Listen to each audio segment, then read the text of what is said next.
Hello friends, तो आज मैं जाने वाली हूँ अपनी छोटी बेटी की जापानीज स्कूल की पीटीएम अटेंड करने। तो चलिए मेरे साथ। तो यहाँ मैं रेडी हो चुकी हूँ और मैंने पहनी है साड़ी। जब मैं इंडिया में थी तो मैं अक्सर अपनी बेटियों की पीटीएम में साड़ी पहन के जाती थी और अब मैं जापान में पीटीएम में साड़ी पहन के जा रही हूँ तो मुझे बहुत खुशी हो रही है। तो आज मैं आपको एक माँ होने के नाते एक सुकून भरा अनुभव शेयर करने वाली हूँ। विदेश में रहते हुए अपनी बेटियों की एजुकेशन की जर्नी का हिस्सा बनना मेरे लिए सिर्फ एक जिम्मेदारी नहीं बल्कि गर्व और सुकून भरा एहसास है। आज की ये वॉक सिर्फ घर से स्कूल तक की दूरी नहीं थी बल्कि एक माँ के सपनों का रास्ता भी था। तो यहाँ बातों ही बातों में मैं स्कूल पहुँच चुकी हूँ और जितनी बार भी हमें स्कूल आना होता है इस तरीके से क्लीनिनेस को हमें हमेशा ध्यान रखना होता है और इनडोर शूज के साथ ही हमें क्लास में एंटर करना होता है। तो चलिए देखते हैं कि मैंने आज अपनी बेटी की क्लास पीटीएम कैसे अटेंड की। तो ये है मेरी बेटी का क्लास और मेरी बेटी अभी 4th क्लास में एक एलिमेंट्री स्टूडेंट है।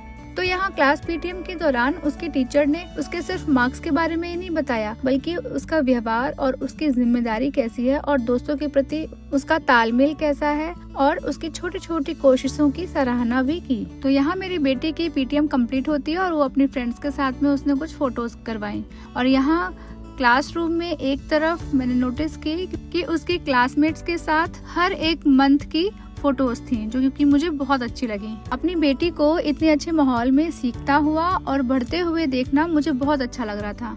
तो क्लास पीटीएम के बाद उसकी टीचर हमें डोर तक छोड़ने के लिए आई तो हमें बहुत अच्छा लगा और वो बहुत इमोशनल हो गई थी क्योंकि अब वो नेक्स्ट ईयर दूसरे क्लास में प्रमोट हो जाएगी। तो यहाँ पीटीएम हो चुकी है और अब मैं बाहर के लिए निकल रही हूँ और बाहर निकलते ही मैंने पीछे मुड़ के एक बार देखा, इतना neat and clean school, discipline और पीसफुल एनवायरनमेंट। तो दिल ने कहा कि मेरी बेटी सही जगह सीख रही है। तो आज की मीटिंग से मैंने ये जाना कि यहाँ पर बच्चों को उनके नंबर से नहीं बल्कि उनके बिहेवियर, कॉन्फिडेंस और रिस्पॉन्सिबिलिटी और साथ ही साथ दूसरों के साथ उनका तालमेल कैसा है, इन सब चीजों से पहचाना जाता है। तो मिलते हैं आपसे नेक्स्ट वीडियो में, तब तक के लिए बाय बाय।